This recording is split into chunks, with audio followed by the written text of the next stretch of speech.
Alright. Espresso down, I am all fueled up for answering a bunch of questions.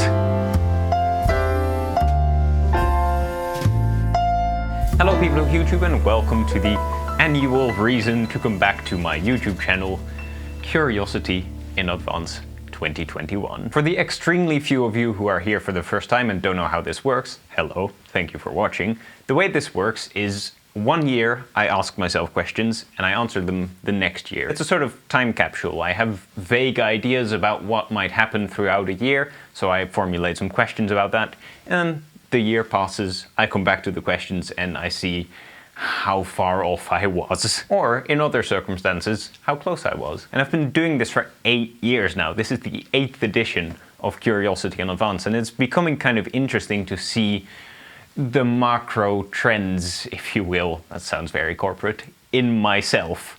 So stuff like, I used to be obsessed with London, and you can hear me talk about that and ask myself questions about that in the earlier videos. Will I move to London next year? And slowly you can kind of see that obsession tapering off. Another one is my driver's license. A couple of years ago I kind of started asking myself questions about when I was finally going to get my driver's license. Last year that paid off. Same with the camera I'm talking to right now, actually. I've been asking myself for maybe 4 or 5 years when I'm finally going to get away from my old Canon EOS 600D to a new camera, and just like my driver's license last year, it was finally that time. And it's kind of interesting to start to see how my life evolved and changed and how my wishes developed since literally the last year of high school through university to now that I've been working full-time for 3 years. I'm super grateful to 17-year-old me for starting this whole journey and for, you know, all the other previous me's for keeping it up. Also, and I know this introduction is long, but we're slowly getting to the subject matter of the video, my friend Liz asked a question for 25-year-old me in the comments of the previous video, and I thought it might be interesting to make a new segment out of that question. So, call to action, if you, the viewer, have questions for 26-year-old Tom, put them down in the comments below and I will get to them in a year. It's a sort of Q&A, I guess, but it requires a bit of dedication from the both of us. Anyway, Liz's question was, how is your Danish? To which my answer is, jag kan ikke snakke dansk och jag antar ikke att jag kommer till att lära dansk heller. Jag måste redan kämpa med att kunna skillnaden mellan 2 skandinaviska språk, så att lägga till en tredje skulle bli lite förvirrande. Men tack för spörsmålet, eller tack för frågan. If you have any questions for 26-year-old me, like I said, put them in the comments below. And now, after a very long-winded introduction to this video, let's answer the questions from last year's me. So, 25-year-old me, 24-year-old you here. I hope you're doing all right. Question number 1. At the moment, you've got standing plans with a bunch of lovely internet friends to meet up here at the cabin in Norway, which, for obvious reasons, hasn't been able to happen this year, but has it happened in 2021, or is it still about to happen? In one way, it is happening. In another way, it might still happen. Bear with me. So the way in which it is definitely happening, if all goes well, is that in 2 weeks, for New Year's, a small subsection of the larger group that wants to meet up at the cabin is meeting up at the cabin. It's going to be Liz, who I just mentioned, who left the question, Frank, my cousin, Signe, and me. The other way in which it might still happen is that we are hoping to get a majority of the group together at the cabin coming summer. Question number 2 is, how many times have you been able to visit the Netherlands this year? And for a slightly, possibly guilt-trippy edition, how many Dutch people have managed to come visit you? Well, the first 6 months of this year were a bit of a void in which I, as near as makes no difference, did not leave my neighborhood. The first time I got to see my family after visiting the Netherlands in September last year was late July, early August this year. So there was about a gap of 9 months between me being able to visit the home country and seeing the lovely people there. And I haven't been able to go back since then, unfortunately, but in a week from now, hopefully, if all goes well, Signe and I will be going down to the Netherlands and see everyone, hopefully, and celebrate Christmas there. As for the guilt-trippy part of that question, 2 Dutch people actually did manage to make it up here to Sweden. Last month, Frank and Rebecca came to visit me here, and it was especially cool that Rebecca was able to come too, because it's been her first time in Scandinavia ever. It was genuinely lovely that they were able to come up here at all, let alone for the amount of time that they did, because as you might have guessed from last year's question, I didn't expect anyone from the Netherlands to even really be able to make it up here. So it was honestly beyond my hopes and expectations that they were able to make it up here, and I am super grateful that they did. Do you own a motorcycle yet, or have you tried your dad's motorcycle at least? I do not have my own motorcycle yet, and it will probably take at least 5 more months before I do. But I was able to ride my dad's Ducati Monster around the Netherlands a little bit while I was there in summer. Not quite as much as I hoped I'd be able to though, because when I arrived in the Netherlands, the bike was still not completely assembled. So for the first week and a half, assembly was happening. Then I was waiting to a helmet to arrive to a local motor store. That just didn't arrive, so I ended up buying another one. And all in all, I only rode Dad's bike twice. But the mere 2 times that I was able to ride his motorcycle were incredibly lovely and just a great reminder and good refresher on why I enjoyed getting my license so much in the first place and why I am still saving up for a motorcycle. Question 4. Is your furniture finished? I mean, as much as any DIY project is ever finished, yes, I guess my furniture is done, and I can give you a quick tour of what it looks like. So the first thing I want to show is a kitchen island. On this side we have counter space, workspace, a nice stainless steel slab that I can roll out doughs on and marinate meats on and what have you. And on the other side we have some seating. The storage side of things is really quite simple. It's a shelf, another shelf, and then a drawer which just has some kind of bits and bobs in it that I don't use very regularly. Then on the top we've got the stainless steel sheet that I ordered from Amazon.de, so the German side of Amazon, and it was incredibly heavy to carry home from the post office. This setup here is kind of cool as well, I think, because the coffee grinder you see on the right is actually a manual coffee grinder that I adapted with a little axle to be powered by my KitchenAid. And then as mentioned, I've got some seating as well. So the legs for these 2 stools were made out of branches that I found stacked up by the side of the woods near my neighborhood, and some planks, of course. Then there is my desk, and don't worry, I don't normally have my YouTube channel and Instagram set up, it's just for the sake of the video. First up on the right side we've got this set of shelves, which I quite like. It's fairly simple, but it has some nice detailing, like the wooden legs on the bottom and the slot up there that I can stick notebooks through. In terms of content, there's not that much in it either. I've got the notebooks, as I said, I've got my entire collection of books, literally, some old video games still on CDs and DVDs, and a little bit of whiskey. The actual desk is honestly nothing special. It's literally just 2 planks, but I quite like the sort of floating screens setup,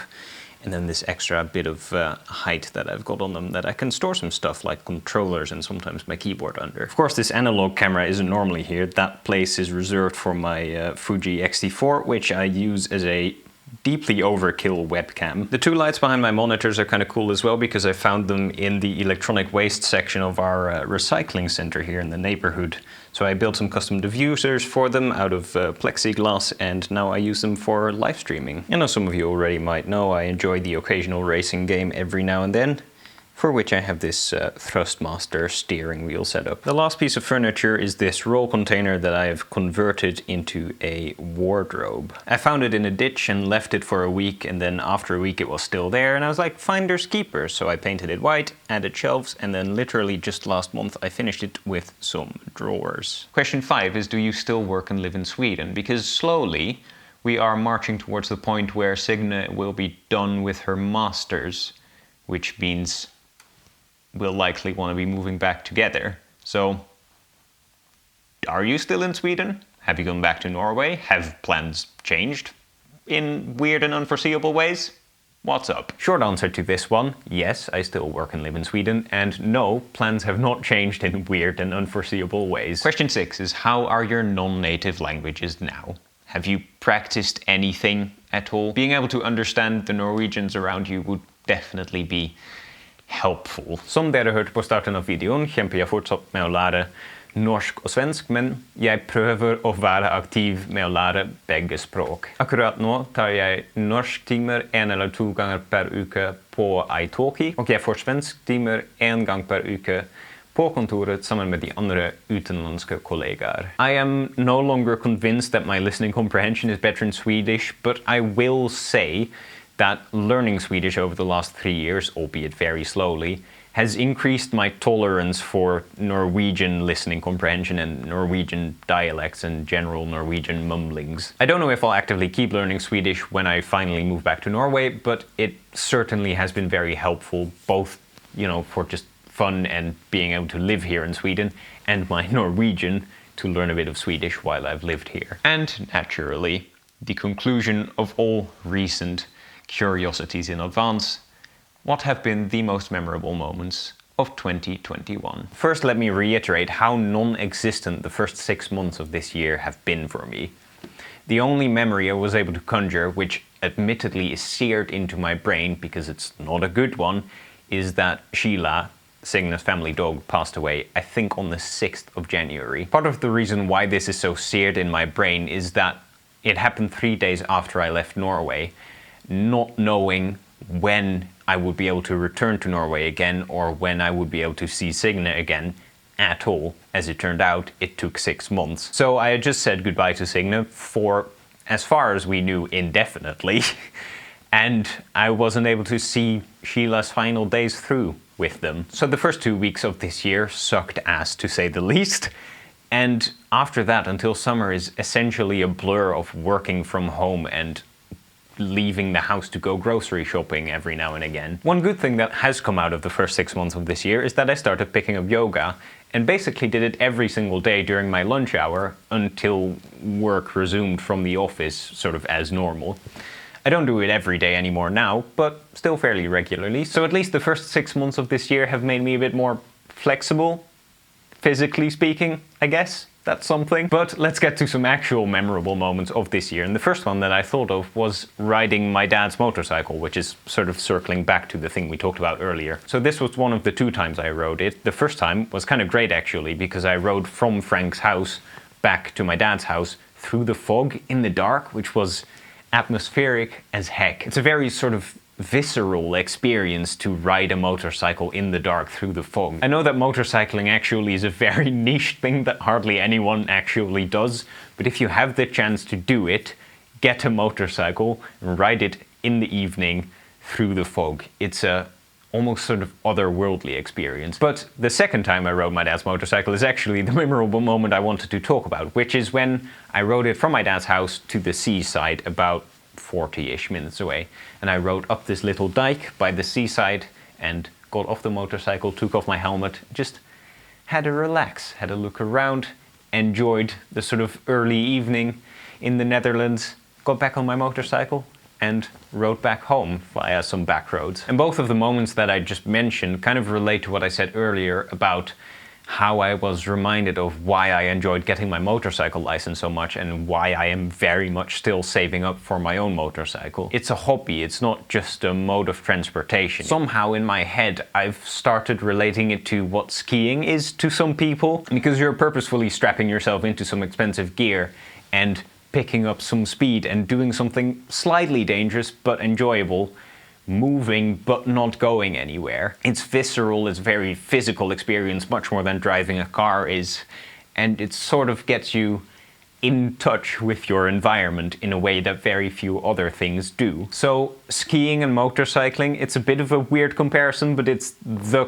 comparison that my brain was able to come up with to kind of describe what the enjoyment of motorcycling is. Another motor vehicle related one, I guess, that sticks with me is the drive down from the tip of Denmark to my dad's house in Groningen. My dad had been with me and Signe in Stavanger for a couple of days, and then we took the ferry back down from Stavanger to the tip of Denmark, and we drove from the tip of Denmark to the Netherlands. And while we were doing that 900-ish kilometer drive to my dad's house, 3 separate trucks swerved into our lane while we were overtaking them. 1 with my dad behind the wheel and 2 with me behind the wheel, which, as still a novice driver, is an interesting learning experience. Another learning experience from that trip was, because it's inevitable, we drove over the German Autobahn, which, as some of you know, doesn't have a speed limit. And that was kind of fun. Another one that's fairly recent is that my work organized an after work that was playing laser tag with a large group of colleagues. And I haven't played laser tag since I was like 7 at like a birthday party from a classmate. And for this, I vowed to properly channel my inner gamer And it worked, because in the second round I got by far the most kills. I also got so many deaths that I ended solidly middle of the pack on the actual leaderboard, but I gave it my all.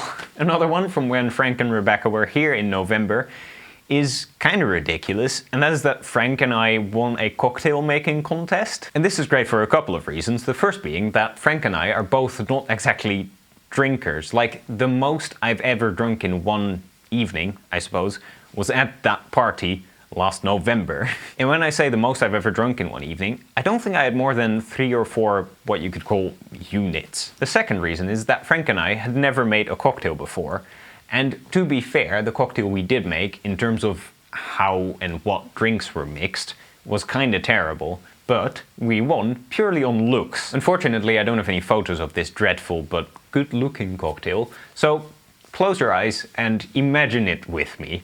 We had a champagne glass which was filled with about 1 centimeter of some dreadful blue shot. Then floating in that dreadful blue shot was a plastic transparent shot glass filled with lemonade, so sort of whitish. Then sitting in that shot glass and kind of sticking all the way out of the top of the champagne glass this whole concoction was sitting in was a tulip that we had used to skewer a nice and red, keep that in mind, strawberry with. And then wrapped around the stem of this tulip was an orange peel. So what we have is blue, white, red, which is the Dutch flag. And then the tulip for extra Dutch points. And then of course the orange peel was representing an orange ribbon, which Dutch people hang at the bottom of their flags for festive occasions. So we had a Dutch themed cocktail, and it won because it looked kind of unique and cool, I suppose. And that is a ridiculous but very fond memory. Then of course there are a couple of other ones, but most of the ones that stand out have been captured on camera, and you can find them in the various monthly reviews I've been doing again the last few months on this here YouTube channel. And it's honestly been kind of fun to do the monthly reviews again. The last one of what I might dub the previous season was sometime in 2018. And then I didn't do one again until I think October of 2020. Then the first 6 months of 2021, like I said, were kind of forgettable, and I didn't do anything that was worth pointing a camera at.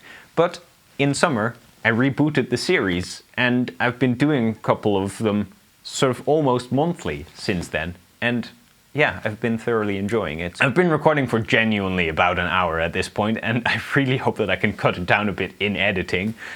But time for the questions that I'm gonna ask myself and answer next year. So question number 1 for 26-year-old me.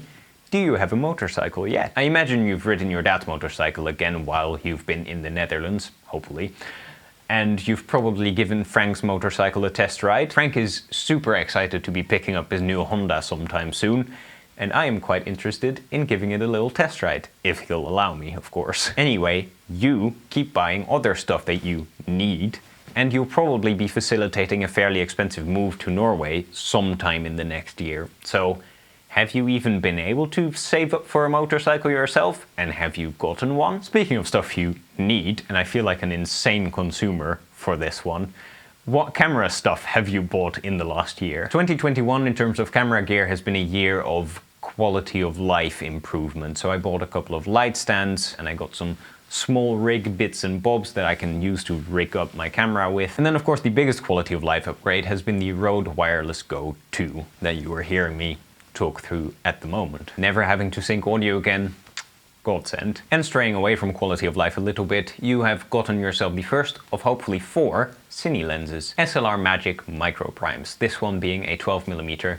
T2.8. And if all goes according to plan, in February you'll be getting 3 more to make the set of 4 complete, a 25, a 50 and a 75mm. In the quality of life department, you could really do with a tripod because your camera is currently perched on a light stand, which is ridiculous. In the non-quality of life department, a gimbal would be very nice to have, and a drone would be a lot of fun, but I don't know if they're going to get priority in the next year. And naturally, if I do happen to get a motorcycle in the next year too, I'll need a GoPro to document my motorcycle journeys. But also, to be fair, as Signe rightfully keeps pointing out, having a house we buy in the middle distant future would be kinda nice. So keep that in mind and be a little bit sensible about the stuff you invest in, please. Next up, do you still work and live in Sweden, or have you managed to make the move back to Norway? And as a bonus question, have you been able to take advantage of that new ferry line that has been announced recently that will open in April and will take you directly from the south coast of Norway to Groningen? Then question 4, which is a continuation from this year, have you managed to make all of the travel plans with the people that want to meet up at the cabin work out? Following up from that, have you managed to travel anywhere that isn't to your or to Signe's family? Like, have you managed to go to any places for the sake of going to another place? Because for obvious reasons, in the last 2 years, that hasn't happened. But you have a very deep craving for eating a nice baguette by a French lakeside. Question 6 is, do you still do yoga? Since you stopped ice skating when you were like 16 or 17, you haven't really stuck with any sport at any sort of consistent basis. So doing yoga regularly has kind of, in a way, been breaking a streak in a positive way. So have you kept up with it? And are you even more flexible now than you are currently? And this video is probably long enough now, so let's get to the last question. As is tradition, what have been the most memorable moments of 2022? And Jesus Christ, I've been recording for 1 hour and 15 minutes. Thank you people very much for watching, and don't forget to push them off the positive buttons down below. Also, if you have them, leave any questions you have for 26-year-old Tom in the comments of this video. And like I said, I'll get to them next year. Again, thank you very much for watching, and I'll see you in the next one. Ciao!